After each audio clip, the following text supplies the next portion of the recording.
আসসালামু আলাইকুম। এটিএন বাংলা সংবাদে সবাইকে স্বাগত জানাচ্ছি। তানিয়া ইসলাম রাত্রি। এক বছরের মধ্যে বাস্তুচ্যুত রোহিঙ্গাদের নিজ দেশে ফেরত পাঠানোর অঙ্গীকার করেছেন জাতিসংঘ মহাসচিব অ্যান্টোনিও গুতেরেস। এজন্য মিয়ানমারে শান্তি প্রতিষ্ঠার তাগিদ দিয়েছেন তিনি। কক্সবাজারে রোহিঙ্গা ক্যাম্প পরিদর্শনের সময় জাতিসংঘ মহাসচিব রোহিঙ্গাদের মানসম্মত জীবনযাপন ও খাদ্য নিরাপত্তা নিশ্চিতে সব ধরনের সহযোগিতার আশ্বাসও দেন। এজন্য আন্তর্জাতিক সম্প্রদায়ের কাছে আওয়াজ তোলার প্রতিশ্রুতিও দেন তিনি। একরামুল হক সায়েমের রিপোর্ট। প্রধান উপদেষ্টা ডক্টর মোহাম্মদ ইউনূসের সঙ্গে বৈঠক শেষে ঢাকা থেকে একই ফ্লাইটে কক্সবাজার যান জাতিসংঘ মহাসচিব অ্যান্টোনিও গুতেরেস। সেখান থেকে উখিয়ায় রোহিঙ্গা ক্যাম্পে গিয়ে দিনভর ব্যস্ত সময় কাটান তিনি। রোহিঙ্গা শিশুদের শিক্ষাকেন্দ্র ও সংস্কৃতি কেন্দ্র পরিদর্শন করেন জাতিসংঘ মহাসচিব। কথা বলেন নারী শিশু সহ শরণার্থীদের সঙ্গে। ঘুরে দেখেন যুবকদের কর্মমুখী বিভিন্ন কার্যক্রম।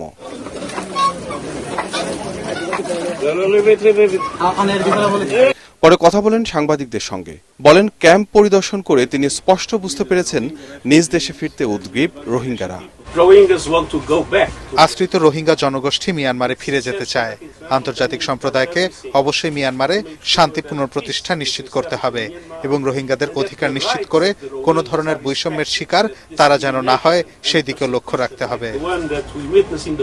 একই সাথে রোহিঙ্গা শরণার্থীদের মানসম্মত জীবনযাপন নিশ্চিত করার প্রসঙ্গেও কথা বলেন অ্যান্টোনিও গুতেরেস। রোহিঙ্গারা আরো ভালো পরিবেশ চায় ক্যাম্পে। দুর্ভাগ্যবশত যুক্তরাষ্ট্র সহ অন্যান্য অনেক দেশ সম্প্রতি নাটকীয়ভাবে মানবিক সহযোগিতা কমিয়ে দিয়েছে। আমি প্রতিশ্রুতি দিয়েছি আমি আমার জায়গা থেকে সর্বোচ্চ চেষ্টা করব।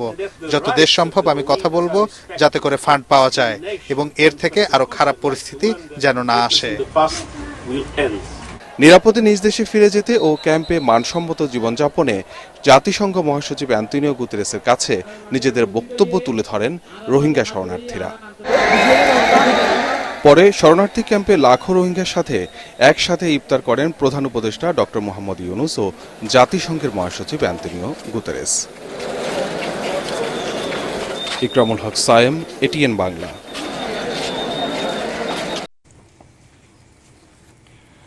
নেপাল, ভুটান ও ভারতের সেভেন সিস্টার্সের সমুদ্র নেই। তারা বাংলাদেশের বিশাল সমুদ্র ব্যবহার করে লাভবান হতে পারে বলে মন্তব্য করেছেন প্রধান উপদেষ্টা ডক্টর মোহাম্মদ ইউনূস। কক্সবাজারে স্থানীয় জনগণের সঙ্গে মতবিনিময়কালে তিনি একথা বলেন। ডক্টর ইউনূস বলেন, বিশ্বব্যাপী ব্যবসা বাণিজ্যের বিকাশে সমুদ্র পথ সবচেয়ে গুরুত্বপূর্ণ, তাই দেশের অর্থনীতিতে কক্সবাজারের ভূমিকা অপরিসীম। একই সাথে দেশে উৎপাদিত লবণ বিদেশে কোন কোন দেশে রপ্তানি করা যায় সেই সম্ভাবনাও খুঁজে বের করার তাগিদ দেন তিনি।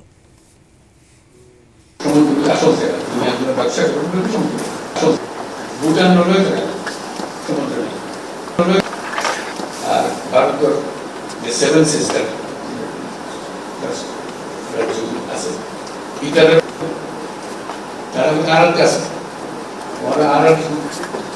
ব্যবহার করো আর ব্যবসা করো। শিশু আছিয়ার খুনিদের দ্রুত দৃষ্টান্তমূলক শাস্তি নিশ্চিত করার দাবি জানিয়েছে বিএনপি। আইনের শাসন ও ন্যায় বিচার নিশ্চিত করতে না পারলে অন্তর্বর্তী সরকার জনপ্রিয়তা হারাবে বলেও সতর্ক করেছেন দলটির সিনিয়র নেতারা। রাজধানীতে আলাদা অনুষ্ঠানে তারা অভিযোগ করেন, পতিত স্বৈরাচার শেখ হাসিনা ভারতে বসে দেশকে অস্থিতিশীল করতে প্রতিনিয়ত নানা ষড়যন্ত্র করে যাচ্ছে। মইনুল হাসান জানাচ্ছেন বিস্তারিত। পতিত স্বৈরাচার শেখ হাসিনার আমলে দুর্নীতি, দুঃশাসন, আইনের শাসন না থাকার রেশ এখনো সমাজে বহাল রয়েছে বলে অভিযোগ করা হয় বিএনপির সংবাদ সম্মেলনে। নয়াপল্টনে দলের কেন্দ্রীয় কার্যালয়ে সংবাদ সম্মেলনে দলের সিনিয়র যুগ্ম মহাসচিব রুহুল কবির রিজভী শিশু আসিয়া হত্যার বিচার দাবি করে বলেন, সেল গঠন করে সারা দেশে নির্যাতিত নারী ও শিশুদের পাশে দাঁড়াবে বিএনপি। নির্যাতিত আসিয়াকে ধর্ষণের পর মৃত্যুর বিষয়টি কোনো মতেই দেশবাসী মেনে নিতে পারছে না। বর্তমান শাসনকালে মানুষের প্রত্যাশা ছিল সারা জাতিতে তৃণমূলে অতি দ্রুত আইনের শাসন বলবৎ, কিন্তু প্রশাসনের শ্রদ্ধ ও ঢিলেঢালা আচরণের কারণে সমাজে দুষ্কৃতিকারীরা নানাভাবেই আশকারা পাচ্ছে। মানুষের সমবেত ধ্বনি ন্যায় বিচার নিশ্চিত করা, কিন্তু সেটি যদি অনুপস্থিত থাকে তাহলে অন্তর্বর্তীকালীন সরকারের গ্রহণযোগ্যতা হ্রাস পেতে থাকবে। আইনের শাসনের শক্ত কাঠামো তৈরি করা হলেই ন্যায় বিচার নিশ্চিত হবে।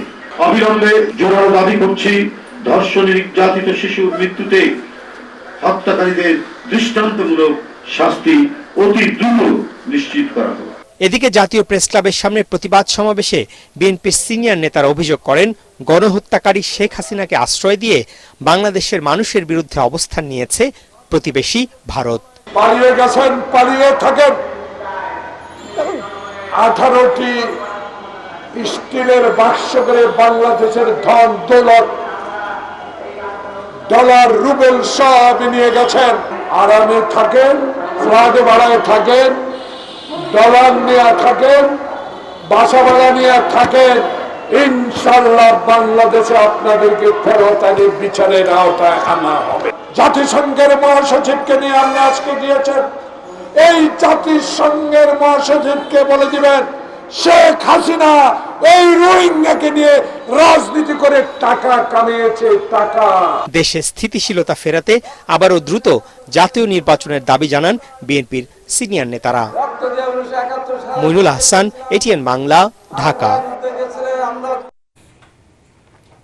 শতকরা প্রায় 85% শিশু পরিচিত এবং আপনজনের দ্বারা যৌন নির্যাতনের শিকার হচ্ছে বলে দাবি করেছেন সমাজবিজ্ঞানী ও অধিকার কর্মীরা। তবে এসব ঘটনার জন্য অভিভাবকদের উদাসীনতা, অতি আধুনিক মানসিকতা এবং বিচারের দীর্ঘসূত্রিতাকে দায়ী করছেন তারা। ধর্ষণ কিংবা যৌন হয়রানি বন্ধে অবিলম্বে আইনের সর্বোচ্চ শাস্তি মৃত্যুদণ্ড কার্যকর জরুরি বলে মনে করেন বিশেষজ্ঞরা। রাসনা দাসের রিপোর্ট।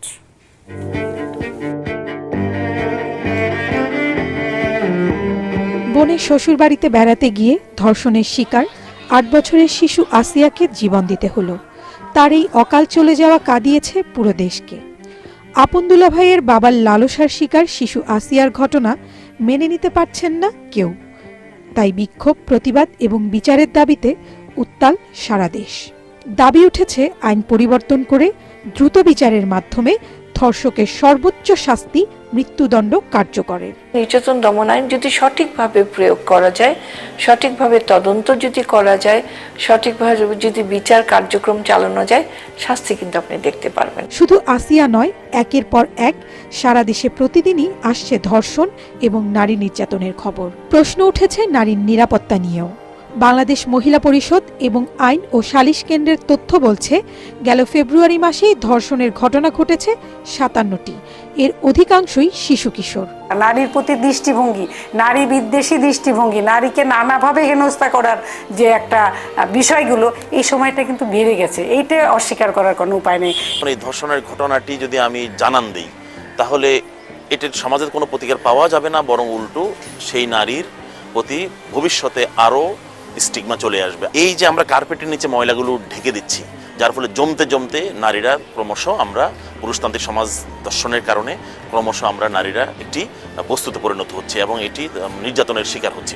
নানা কারণে ধর্ষণ ও নারী নির্যাতনের মতো অপরাধের কারণে ভুক্তভোগীরা আইন শৃঙ্খলা বাহিনীর কাছে যায় না। তবে সাম্প্রতিক অবস্থার কিছুটা পরিবর্তন হয়েছে। পুলিশ সদর দপ্তরের তথ্য অনুযায়ী গেল মাসে এই ধরনের অপরাধের ঘটনায় প্রতিদিন 1 ডজনের মতো অভিযোগ পেয়েছেন তারা।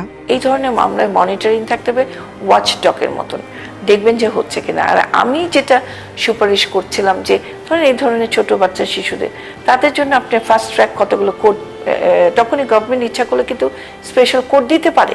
তবে জাতীয় মানসিক স্বাস্থ্য ইনস্টিটিউটের তথ্য বলছে, শতকরা প্রায় 85% ক্ষেত্রেই নিকট পরিচিত জনদের দ্বারা শিশু যৌন নির্যাতনের শিকার হয়। যুবতী নারীরা বা বিভিন্ন পর্যায়ের নারীরা, শিশুরাও তারা প্রথমেই আঘাতপ্রাপ্ত হয় পরিবারের খুব ক্লোজ কর্নারের লোকদের কাছ থেকে। সমাজের যে চলমান যে দৃষ্টিভঙ্গি, এগুলোকে বিবেচনায় নিয়েই আসলে তার শিশুকে কিভাবে সে সুরক্ষা দিবে সেটার ব্যাপারে তাকে করতে, এবং শিশুকেও তার শিখাতে হবে। শিশুকে কোনো কথা সে গোপন করবে না, শিশুও গোপন করবে না, তিনি নিজের পরিবারও গোপন করবে না। শিশুর প্রতি প্রতিহিংসা প্রতিরোধে পরিবারের পাশাপাশি সমাজ ও রাষ্ট্রকে আরও বেশি দায়িত্বশীল ভূমিকা পালনের পরামর্শ বিশেষজ্ঞদের। রাসনা দাস, এটিএন বাংলা, ঢাকা। ঢাকা বিশ্ববিদ্যালয়ের সাবেক উপাচার্য অধ্যাপক ম শরেফিন সিদ্দিককে আজিমপুর কবরস্থানে দাফন করা হয়েছে। এর আগে ধানমন্ডিতে তার 3 দফা নামাজে জানাজা অনুষ্ঠিত হয়। তবে ঢাকা বিশ্ববিদ্যালয় ক্যাম্পাসে আরেফিন সিদ্দিককে না নেওয়ায় ক্ষোভ জানান প্রাক্তন শিক্ষার্থীরা। মনির হোসেন তপুর রিপোর্ট। পার্থিব জগৎ থেকে বিদায় নিলেও মানুষের হৃদয়ে চিরকাল বেঁচে থাকবেন অধ্যাপক ম.শ. আরেফিন সিদ্দিক। তার জানাজায় অংশ নিয়ে এভাবেই তার প্রতি শ্রদ্ধা ও ভালোবাসা প্রকাশ করেন তার ছাত্র শুভাকাঙ্ক্ষীরা। গণযোগাযোগ ও সাংবাদিকতা বিভাগের এই শিক্ষকের জানাজায় অংশ নিতে ছুটে আসেন পরিবার, স্বজন ও শুভানুধ্যায়ীরা। রাজধানী ধানমন্ডির গ্রিন রোডে নিজ বাসভবন সংলগ্ন আল আকসা মসজিদে সকাল 11টায় প্রথম নামাজে জানাজা অনুষ্ঠিত হয়। এতে অংশ নেয় বিভিন্ন শ্রেণী পেশার মানুষ। দুটো জানাজা পরিবার সিদ্ধান্ত নিয়েছেন এবং সে অনুযায়ী তার কবরের যে স্থান সেটিও পারিবারিক সিদ্ধান্ত হয়েছে আমাদের সাথে আলাপের মাধ্যমে, এবং আমরা সিদ্ধান্তকে শ্রদ্ধা জানাই। বিশ্ববিদ্যালয়ের তরফ থেকে কেন্দ্রীয় মসজিদে তার জন্য বিশেষ দোয়া মোনাজাতের আয়োজন করা হয়। ধানমন্ডি ঈদগাহ মসজিদে দ্বিতীয় জানাজার পরে মাঠে তৃতীয় জানাজা অনুষ্ঠিত হয়। এ সময় ফুল দিয়ে শ্রদ্ধা জানিয়ে শেষ বিদায় জানানো হয়। তিনি অত্যন্ত উঁচু মানের একজন মানুষ ছিলেন, শিক্ষাবিদ ছিলেন, সজ্জন ছিলেন। প্রিয় আঙ্গিনায় তার শেষ জানাজাটা হলো না, এটা আমরা তার ছাত্রসহ সবাই অনেক হতাশ হয়েছি। ঢাকা বিশ্ববিদ্যালয়ে আরেফিন স্যারের জানাজা না হওয়া, অনুষ্ঠিত না হওয়া, এটা ঢাকা বিশ্ববিদ্যালয়ের দুর্ভাগ্য। আরেফিন স্যার তার শত শিক্ষার্থীর হৃদয়ে, ঢাকা বিশ্ববিদ্যালয়ের হৃদয়ে স্যার থাকবেন। পারতেন কিংবা পারতেন না সেটা বড় কথা নয়, অনেক ক্ষেত্রে হয়তো তার সীমাবদ্ধতা ছিল, কিন্তু তারপরেও তিনি সব জায়গায় চেষ্টা করতেন, এটা তার একটা বড় গুণ ছিল। বিশ্ববিদ্যালয় থেকে তারা বলেছিলেন আমাদেরকে, যেহেতু এখন আসলে রোজার সময় আমরা বেশিক্ষণ লাশটা রাখতেও চাচ্ছিলাম না, আমরা সর্বাত্মক সাপোর্ট পেয়েছি। যে সমস্ত ইউনিভার্সিটিগুলো ছিল, যে সমস্ত হেলথ কেয়ার ইনস্টিটিউট ছিল, তারপরে ঢাকা ইউনিভার্সিটির কাছ থেকে আমরা সব ভালো সাপোর্ট পেয়েছি। পরে আজিমপুর কবরস্থানে মরহুমকে দাফন করা হয়। বৃহস্পতিবার রাজধানীর ইব্রাহিম কার্ডিয়াক হাসপাতালে চিকিৎসাধীন অবস্থায় মৃত্যুবরণ করেন প্রখ্যাত এই শিক্ষাবিদ। মনির হোসেন তপু, এটিএন বাংলা, ঢাকা। পবিত্র ঈদ উল ফিতর উপলক্ষে শুরু হয়েছে ট্রেনের আগাম টিকিট বিক্রি। শুক্রবার প্রথম দিনে আগামী 24 মার্চের 85% অনলাইন টিকিট বিক্রি হয়ে যায় মাত্র 2 ঘণ্টাতেই। অন্যদিকে বারবার চেষ্টা করেও হতাশ হতে হয়েছে অনেক যাত্রীকে। Kamalapur railway station manager Shahadat Hossain জানান, কালোবাজারি বন্ধে এবার বাড়তি সতর্কতা নিয়েছে রেলওয়ে কর্তৃপক্ষ। অন্যের কেনা টিকিটে ভ্রমণ বন্ধে চলবে কড়া তল্লাশি। রিপোর্ট করছেন আদ্দিন সজীব। ঘরে বসেই ঈদের ট্রেনের টিকিট এখন করা যায় ঠিকই, কিন্তু তা হাতের মুঠোয় আনা দুঃসাধ্যও বটে। আগামী 24 মার্চের জন্য অনলাইনে পশ্চিমাঞ্চলের আগাম টিকিট বিক্রি শুরু হয় সকাল 8টায়। 2 ঘন্টা যেতে না যেতেই উধাও হয়ে যায় প্রায় সব টিকিট। রেল কর্তৃপক্ষ বলছে, একটি সিটের বিপরীতে চেষ্টা করছেন অনেকেই, কেউ পাচ্ছেন, বেশিরভাগই পাচ্ছেন না। এটা একটা চেকিং এর যে ব্যবস্থা ওটা রাখা উচিত, কারণ হচ্ছে সেক্ষেত্রে একজনের এনআইডি ইউজ করে আরেকজন প্রতারিত হবে না। এটা 100% শিওর যে সামহাউ ওরা কিন্তু এটা হোল্ড করে রাখতে পারে। এখন যেমন আমরা 10 দিন আগে যদি কাটি, অনেক সময় দেখা যায় সকাল উঠে যদি কাটতে বসি, খুব লাকি হলে পাওয়া যায়। কমলাপুরের স্টেশন ম্যানেজার শাহাদাত হোসেন বলেন, যাত্রীদের সেবা নিশ্চিতে এবার ঈদ যাত্রায় 5 জোড়া বিশেষ ট্রেন চলবে। প্রতিদিন 33,000 সিটের বিপরীতে 55,000-এর মতো যাত্রী যাতায়াত করতে পারবেন। আমি এই সার্ভিসটা ওই যাত্রীকে নিশ্চিত করার চেষ্টা করি। সেক্ষেত্রে যদি আমি ওটিপি বন্ধ করে দিই, সেক্ষেত্রে আপনারা দেখবেন যে তখন টিকিট কালোবাজারির নৈরাজ্য চলবে। 55 থেকে 60,000 যাত্রী পরিবহন করার আমাদের ক্যাপাসিটি। সেক্ষেত্রে আমাদের যদি 6 লাখ যাত্রী টিকিট চায়, সেক্ষেত্রে এত আমরা সবাইকে টিকিট দেওয়া সম্ভব হবে না। সুযোগ সন্ধানীদের সতর্ক করে দিয়ে এই রেল কর্মকর্তা বলেন, অন্যের টিকিটে কাউকে ভ্রমণ করতে দেয়া হবে না, তল্লাশি হবে কয়েক দফায়। প্ল্যাটফর্মে প্রবেশের মুখে সেখানে হচ্ছে, আবার আমাদের যখন ট্রেন স্টেশনের ভিতরে যখন প্রবেশ করতেন সেখানে হচ্ছে, ডেস্টিনেশনে যাওয়ার পরেও চেকিং হচ্ছে, কয়েকটা স্তরে চেকিং হচ্ছে, যাতে এটা স্বচ্ছতা ঠিক থাকে। বরাবরের মতো এবারও যাত্রার আগে স্ট্যান্ডিং টিকিট কেনার সুযোগ থাকছে। আগামী 25 মার্চের আগাম টিকিট মিলবে 15 মার্চ। আদ্দিন সজীব, এটিএন বাংলা, ঢাকা। হঠাৎ করেই অস্থির রাজধানীর চালের বাজার। গত এক সপ্তাহে মিনিকেট ও নাজিরশাইল চালের দাম কেজিতে বেড়েছে ৮ থেকে ১২ টাকা পর্যন্ত। এখনো কাটেনি ভোজ্য তেলের সংকট। অনেক কোম্পানি এখনো বন্ধ রেখেছে তেলের সরবরাহ। সবজির বাজারে কিছুটা স্বস্তি থাকলেও ইফতারে ব্যবহৃত সবজির দাম এখনো চড়া। হুমায়ুন চিস্তি রিপোর্ট। এবারের রমজানে সবজির বাজারে রয়েছে কিছুটা সহনীয় পর্যায়ে, তবে ইফতারে ব্যবহৃত সবজির দাম এবারেও চড়া। রোজার শুরুতে লেবুর দাম সেই যে বেড়েছে, এখনও তা কমেনি। প্রকারভেদে লেবু বিক্রি হচ্ছে ১০০ থেকে ১৬০ টাকা হালি, বেগুন ৮০ থেকে ১২০ আর শশা ৮০ থেকে ১০০ টাকা কেজি। শুনতে অনেক কিছু শোনা যায়, কিন্তু বাজারে আসলে পরে তার সেই দামে কেনা যায় না। লেবু এক হালে আছে ১৪০ টাকা, এই লেবু ওই যা জিজ্ঞেস করলাম ৪০ টাকা পিস। সাধারণ গরিবের শুধু একটাই দাবি যে দ্রব্যমূল্যের জিনিসটা ঠিক মতন রাখেন আপনারা, আমাদের আর কিছু নেই। সরকার চাইলেই সম্ভব হতো, যে কোনো সরকারি আসো সরকার চাইলেই সম্ভব হতো, যে কোনো জিনিসই। অনেক চেষ্টার পরেও গত কয়েক বছর ধরে নিয়ন্ত্রণে আনা যায়নি চালের বাজার। তবে গত এক সপ্তাহে নাজিরশাইল ও মিনিকেট চালের দাম অস্বাভাবিক হারে বেড়েছে। সবসময় রমজানের চালের বাজার একটু কমে দেয়, কিন্তু এই বছর আসি তো উল্টো হইলো। মিনিকেটের দাম বেশি বেড়ে গেছে অনেক, প্রায় কেজিতে 10 টাকা বাড়ছে। মেল মালিকে বলে ধান পাওয়া যায় না, ধানের দাম অনেক বেশি। রমজানের আগে ৭৬-৭৭ টাকা ওই চাইলে এখন বর্তমানে ৮৩-৮৪ টাকা কেজি পাইকারি বাজারে। এদিকে এখনো কাটেনি ভোজ্য তেলের সংকট। দোকানিরা জানান, সরবরাহ কিছুটা বাড়লেও এখনো পর্যাপ্ত তেল পাচ্ছেন না তারা। সিটি গ্রুপের তীর কোম্পানি কিছু তেল দিছে, এর আগের দিন বসুন্ধরা কিছু তেল দিছে, আর এখন পর্যন্ত এই রূপচাঁদা, তারপরে হচ্ছে পুষ্টি, অন্যান্য আদার্স কোম্পানি যারা আছে তারা এখনো তেল দিচ্ছে না। এখন যারা দিছে তাদেরটাও কিন্তু অ্যাভেলেবেল না, তারা আমাদের চাহিদা মতো দিতে পারতেছে না, ২-১ কার্টন করে দিচ্ছে আর কি। আমাদের যা চাহিদা ওই চাহিদা মোতাবেক আমরা পাচ্ছি না তেল। সব কিছু কিছু কোম্পানি আপনার দিচ্ছে, কিছু কিছু কোম্পানির কাছে তেল নাই বলতেছে। অর্ডার দিলে বলে যে এখনো তেল আসে নাই, তেল কবে আসবে তারও কোনো গ্যারান্টি নাই। পাকিস্তানি কক ও সোনালী মুরগির দাম কমলেও বাড়তি ব্রয়লার ও দেশি মুরগির দাম। গরুর মাংস বিক্রি হচ্ছে বরাবরের মতো ৭৫০ টাকা কেজি। হুমায়ুন চিস্তি, এটিএন বাংলা, ঢাকা। ছুটির দিনে রাজধানীর শপিং মলগুলোতে জমে উঠেছে ঈদের কেনাকাটা। একসঙ্গে রকমারি পণ্য থাকায় রাজধানীর ইস্টার্ন মল্লিকায় ভিড় রয়েছে ক্রেতাদের। ছোট থেকে বড় সবার জন্য রকমারি পোশাকের পাশাপাশি ক্রেতাদের আগ্রহ বেশি শাড়ি ও পাঞ্জাবি দোকানে। ঈদ কেনাকাটা নিয়ে ঐশী গোস্বামী প্রমা রিপোর্ট। রমজানের প্রায় মাঝামাঝি, তাই এখন থেকেই অনেকের ভাবনা ঈদের পোশাক নিয়ে।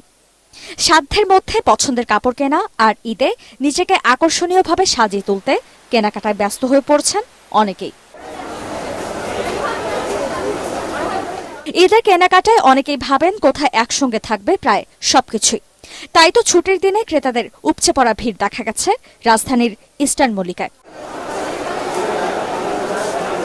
ঈদ কিংবা যে কোনো অনুষ্ঠানেই নারীদের প্রথম পছন্দ শাড়ি আর সালোয়ার কামিজ। তবে এবারের ঈদে গরম থাকায় অনেকেই বেছে নিচ্ছিলেন সুতির পোশাক। মাত্র শুরু করলাম ওটা দিয়ে, এখন পর্যন্ত জাস্ট ওটা দিয়ে শুরু হলো, এখন পর্যন্ত আর কিছু কেনা হয়নি। ওই তো যা যা লাগে আর কি, সব কেনাকাটা হয়ে গেছে মোটামুটি। এই যে আমার আপুর সাথে আসছি, ভাগ্নিদের সাথে। বড়দের পাশাপাশি ছোটরাও বেছে নিচ্ছিল পছন্দের জামা, চুলের ব্যান্ড সহ বিভিন্ন ব্যাগস। জামা কোনটা পছন্দ হয়েছে? ব্ল্যাকটা। ব্যাগ কিনেছি, ঘড়ি কিনেছি। আর কি কি কিনবা? এখন কিনেছো বলো? ড্রেস কিনেছি এখন, আর বেল কিনছি। আলহামদুলিল্লাহ বেচাকেনা খুব ভালো হচ্ছে। আজকে আল্লাহর রহমতে ভালো হচ্ছে বেচাকেনা এখন পর্যন্ত। বেচাকেনি এই মোটামুটি এক সপ্তাহ ধরে চলতে আছে আর কি, তবে ঢাকার বাইরের অনেক কাস্টমারই আসতে পারে না। এদিকে ক্রেতাদের আনাগোনায় বেচাকেনাও বেড়েছে বেশ। সামনের দিনগুলোতে বিক্রি আরও বাড়বে বলে প্রত্যাশা বিক্রেতাদের। ঐশী গোস্বামী প্রমা, এটিএন বাংলা, ঢাকা।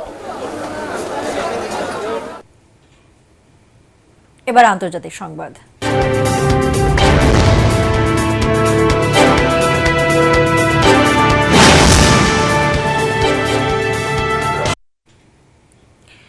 কানাডার ২৪তম প্রধানমন্ত্রী হিসেবে শপথ নিয়েছেন মার্ক কার্নি। এর মাধ্যমে দেশটিতে অবসান হলো জাস্টিন ট্রুডোর অধ্যায়ের। শুক্রবার আনুষ্ঠানিকভাবে দায়িত্ব বুঝে নেন মার্ক কার্নি। এর আগে গত 10 মার্চ তিনি লিবারেল পার্টির দলীয় প্রধান নির্বাচিত হন আর সংবিধান অনুযায়ী দলীয় প্রধান হিসেবে তিনি প্রধানমন্ত্রিত্ব গ্রহণের দায়িত্ব পান, যা শুক্রবার আনুষ্ঠানিকভাবে গ্রহণ করেছেন তিনি।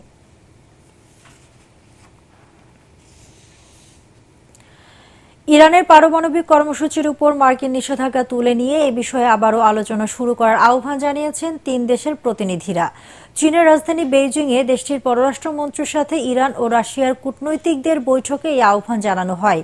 এই বৈঠকের মধ্য দিয়ে ইরানের পারমাণবিক কর্মসূচির বিষয়ে দীর্ঘদিন ধরে স্থবির থাকা আলোচনা ফের শুরু হলো। এর আগে চলতি সপ্তাহে মার্কিন প্রেসিডেন্ট ডোনাল্ড ট্রাম্প ইরানকে পারমাণবিক আলোচনার আহ্বান জানিয়ে একটি চিঠি দেন। এতে তিনি হুঁশিয়ার করেন, ইরান প্রত্যাখ্যান করলে সামরিক পদক্ষেপ নেওয়া হতে পারে। এমন প্রেক্ষাপটে শুক্রবার বেইজিংয়ে চীন ও রাশিয়ার প্রতিনিধিদের সঙ্গে বৈঠকে বসেন ইরানের পররাষ্ট্রমন্ত্রী আব্বাস আরাগচি। এই বৈঠক থেকেই যুক্তরাষ্ট্রকে ইরানের উপর থেকে নিষেধাজ্ঞা প্রত্যাহারের আহ্বান জানানো হয়।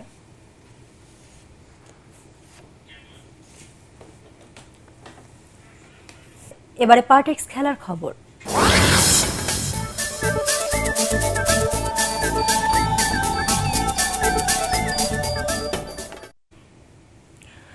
ভারতের বিপক্ষে এশিয়ান কাপ বাছাইয়ের ম্যাচকে সামনে রেখে সৌদি আরবে প্রস্তুতি ম্যাচ খেলেছে বাংলাদেশ ফুটবল দল। তবে আনুষ্ঠানিক কোনো ম্যাচ না হওয়ায় বাংলাদেশ ফুটবল ফেডারেশনের পক্ষ থেকে এ সম্পর্কে বিস্তারিত বলা হয়নি।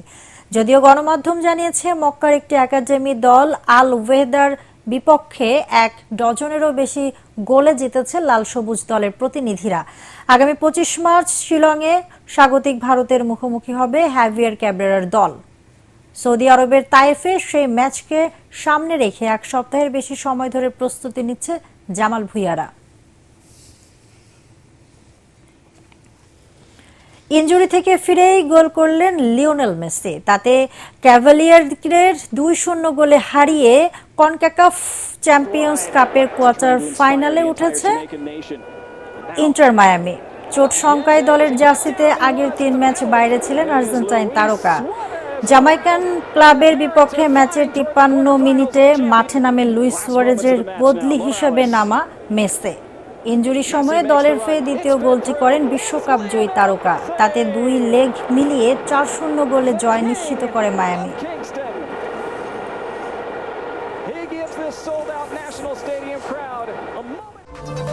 দর্শক, পরবর্তী সংবাদ দেখার আমন্ত্রণ জানিয়ে এখনকার মতো শেষ করছি। এটিএন বাংলা সংবাদ ইউটিউবে দেখতে ব্রাউজ করুন youtube/ATN বাংলা নিউজ। ধন্যবাদ সবাইকে।